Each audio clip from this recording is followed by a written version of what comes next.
गरीब माँ की 2 गांव 2 शहर बेटियों की गर्मी। ओ माय गॉड, कितना अच्छा लग रहा है यहाँ क्लब में आकर, और गर्मी में फुल एसी। ये तो सपनों की जैसी जिंदगी है। तुम टेंशन क्यों लेती हो? हमारे साथ रहोगी तो ऐसे ही मौज करोगी। देखा पारुल, तुम बेकार में ही परेशान हो रही थी। शहर की जिंदगी तो शहर की जिंदगी ही होती है, और ये जिंदगी हर किसी को नसीब नहीं होती। हाँ, बिल्कुल सही कहा। शहर की जिंदगी के तो अलग ही मजे होते हैं। अच्छा जरा मैं अभी आती हूँ, मुझे एक फोन कॉल करनी है। शिखा ऐसा कहने के बाद फोन कॉल करने के लिए क्लब से बाहर आ जाती है। वो अपने फोन से अपने गांव में अपनी माँ के पास फोन करके उनसे कहती है, माँ, आपने हमारी पढ़ाई के लिए पैसे नहीं भिजवाए। आपको पता है ना, हमारी फीस भरने का टाइम आ गया है। अगर ऐसे ही रहा तो कॉलेज वाले हमें कॉलेज से ही बाहर निकाल देंगे। हाँ, मैं भिजवाने ही वाली थी, पर पैसों का जुगाड़ नहीं हो पाया था। तुम्हारी बहनों को कल ही तनख्वाह मिली है, मैं अभी उन्हें बोल देती हूँ पैसे डलवाने के लिए। कौशल्या फोन काट कर अपनी दोनों बेटियों के पास जाती है। सुनो रेखा, आंचल, तुम दोनों ने अभी तक अपनी बहनों को पैसे नहीं भिजवाए। आंचल और रेखा दोनों एक दूसरे की शक्ल देखने लगते हैं। क्या हुआ?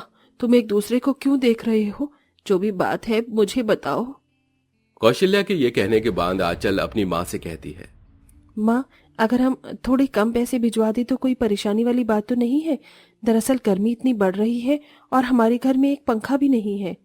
अरे कम पैसे भिजवाए तो उन्हें कॉलेज से निकाल दिया जाएगा।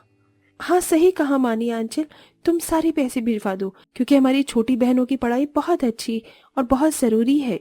हमारे यहाँ पंखे से सोने से अच्छा कि वो पढ़ लिख कर कुछ बन जाएं, और जब वो कुछ बनेंगे तो देखना, एक दिन हमारी दोनों बहनें हमारे टूटे फूटे घर को अच्छे से बनवा भी देंगे, और साथ में इस घर के अंदर एसी भी लगवाएंगी। ठीक है, जैसा आप कहते हो। आंचल ऐसा कहने के बाद अपने गांव के साइबर कैफे वाले के पास जाती है और उसे पैसे देकर अपनी छोटी बहनों के अकाउंट में पैसे डलवा देती है। इस तरह गरीब माँ की 2 गरीब बेटियां गांव में रहकर जैसे तैसे अपना गुजारा कर रही होती हैं। तो वहां हर 2 महीने में अकाउंट में पैसे आने के बाद दोनों शहरी बेटियां अपनी मर्जी से अपनी जिंदगी जी रही होती हैं। थैंक गॉड, पैसे आ गए। अब यहाँ क्लब में मौज मस्ती करने में कोई परेशानी नहीं होगी। शिखा ऐसा कहकर अपने सभी दोस्तों के पास जाकर बैठ जाती है, जहां उसकी बहन भी होती है। क्या हुआ, तुम बाहर क्यों आ गई थी? बाहर में इसलिए गई थी क्योंकि माँ और दीदी ने अभी तक पैसे नहीं भिजवाए थे। फाइनली उन्होंने 2 महीने बाद पैसे भिजवा ही दिए। चलो फिर ठंडी ठंडी कोल्ड ड्रिंक ऑर्डर करते हैं एक। आज सब अपनी पसंद का खाएंगे। पारुल और शिखा दोनों अपने लिए अपनी पसंद की ठंडी ठंडी कोल्ड ड्रिंक ऑर्डर करती हैं, जिसके बाद वो क्लब में डांस करती हैं।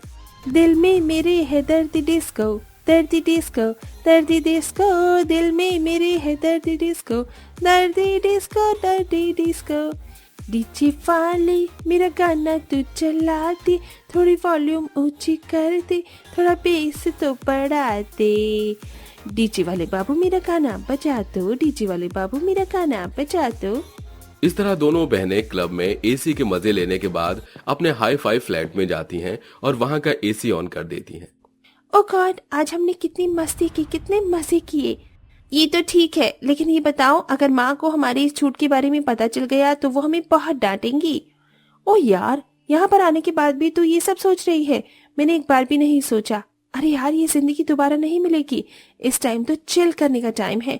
और फिर गाँव की जिंदगी याद है ना, कैसे रह रहे थे हम? हाँ, तुमने बिल्कुल सही कहा। मुझे सब कुछ याद है, किस तरह वहाँ सड़ी गर्मी में मरना पड़ता था। और यहाँ देखो, हमारे पास एसी है, एक लग्जरी फ्लैट है। इस जिंदगी को जीने का मौका मिला है तो हमें इसे जीना चाहिए। मैं बहुत थक गई हूँ, सोने जा रही हूँ, तुम भी सो जाओ। शिखा और पारुल दोनों एसी की हवा में सो रही होती हैं, तो वहां रात के समय बिना पंखे के घर में रहने के साथ साथ उनकी दोनों बड़ी बहन और माँ को मच्छरों का सामना भी करना पड़ता है, तो उन्हें पूरी रात सोने तक नहीं देते।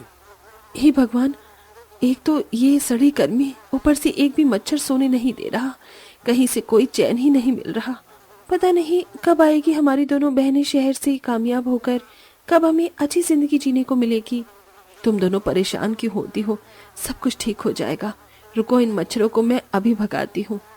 कौशल्या ऐसा कहने के बाद आंगन से गोबर के उपले लेकर आती है और उन्हें जलाकर उनके सहारे से धुआं चारों तरफ घर में फैला देती है, जिससे सारे मच्छर धुएं की वजह से भाग जाते हैं और अब दोनों बड़ी बहनों को मच्छर नहीं काटते। अभी तो मुझे नींद नहीं आ रही, चलो मैं तुम्हारी हवा कर देती हूँ, तुम दोनों आराम से सो जाओ। इस तरह कौशल्या अपनी दोनों बेटियों की हवा करती है, जिसके चलते उसकी दोनों बेटी जैसे तैसे करके सो जाती हैं। अगले दिन जब सवेरा होता है तो उनके घर का राशन भी खत्म हो जाता है। ये क्या, घर का राशन खत्म हो गया है और हमारे पास एक फूटी कौड़ी भी नहीं है। जो भी पैसे थे वो हमने हमारी बहनों को भिजवा दिए, तो हमारे पास पैसे होंगे भी कहाँ। कोई बात नहीं, हमारे सहारे से हमारी बहनें कामयाब तो हो जाएंगी। मैं उधार राशन लेकर आती हूँ लाला से, मेरी बातचीत अच्छी है, वो मुझे उधार देने से मना नहीं करेगा। गर्मी के साथ साथ कई सारी परेशानियों का भी उन्हें सामना करना पड़ता है, लेकिन वहीं दूसरी तरफ अपने घर से आए हुए पैसों से दोनों शहर की बहनें अपनी मौज मस्ती में उन्हें खत्म कर देती हैं। अब उनके पास ना तो उनके फ्लैट का रेंट था और ना ही कॉलेज में भरने के लिए फीस।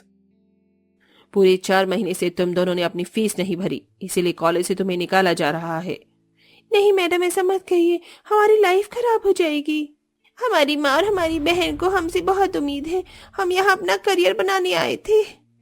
करियर बनाने के लिए पैसा लगता है और तुम जैसी लड़कियां करियर नहीं बल्कि शहर में अपने शौक पूरे करने आती हो।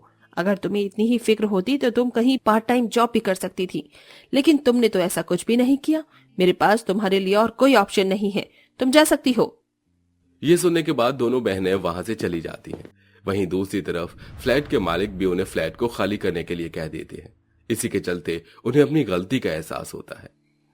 अच्छी जिंदगी जीने के लिए और साथ में ऐशो आराम से रहने के लिए हमने सारे पैसे खर्च कर दिए। हमने अपनी पढ़ाई के बारे में एक बार भी नहीं सोचा, और ये भी नहीं सोचा कि हमारी गरीब माँ और गांव की बहनें किस तरह लोगों के घर में साफ सफाई का काम करके एक एक रुपए जोड़कर हमारे करियर के लिए हमें भिजवा रही थी। सही कहा तुमने, अब हमें अपनी गलती को सुधारना होगा, यही हमारे पास एक मौका है। शिखा और पारुल अपनी गलती को सुधारने के लिए जगह जगह जाते हैं और अपने लिए काम ढूंढते हैं, जिसके चलते उन्हें शहर में एक शोरूम के अंदर जॉब मिल जाती है। 2 से 3 महीने जॉब करने के बाद वो अपने कमाए पैसों से अपने कॉलेज की फीस भी भरती हैं और साथ में कुछ पैसे गांव में अपनी बहन और माँ को भी भेजती हैं। दीदी, हमने पैसे भेजे हैं, इन पैसों से आप घर की मरम्मत करवा लेना और घर में एसी लगवा लेना। हम समझ सकते हैं कि गांव में कितनी परेशानियों का सामना करना पड़ता होगा आपको, लेकिन आज के बाद आपको कोई परेशानी नहीं उठानी पड़ेगी। हमें पूरा भरोसा था कि तुम एक न एक दिन सारी परेशानियां दूर कर ही दोगी, आखिर तुमने कर दिखाया। ये सुनकर उनकी बहनों की आंखों में आंसू आ जाते हैं, जिसके बाद अपनी छोटी बहनों के भिजवाए हुए पैसों से दोनों बड़ी बहनें गांव में घर की मरम्मत करवाती हैं और घर में एसी भी लगवाती हैं। कुछ साल बाद जब उनकी पढ़ाई खत्म होती है तो शहरी बहनें अपना खुद का बिजनेस करती हैं और इसी के साथ वो गांव में अपनी माँ और बहन को शहर बुला लेती हैं।